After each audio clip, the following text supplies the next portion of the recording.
சொல்லுங்கண்ணே. புராணா தமிழ்நாட்டோட பறவை புராணா. அண்ணே தமிழ்நாட்டினுடைய மாநில பறவை என்னன்னு கேட்டேன்.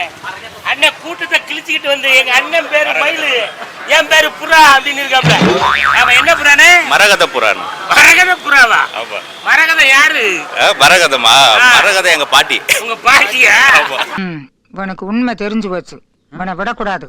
இன்னொரு பாயாசத்தை போட்டுற வேண்டியது. எங்க குடும்பமே பறவை குடும்பம்யா. எங்க சொந்த ஊர் கூட பறவை தாயா.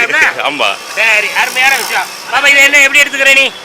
ஏதோ எல்லாமே நேஷனல் பறவைன்னு எடுத்துக்க வேண்டியது.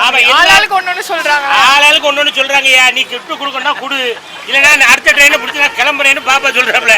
அப்படிதானம்மா? இவர் வேற ஏதோ மரகத புறான்லாம் சொல்றாரு, சரியா இல்லையா? அவர் சும்மா சொல்றாரு, சும்மா விளையாட்டுக்கு சொல்றாங்க. Super fantastic dosa.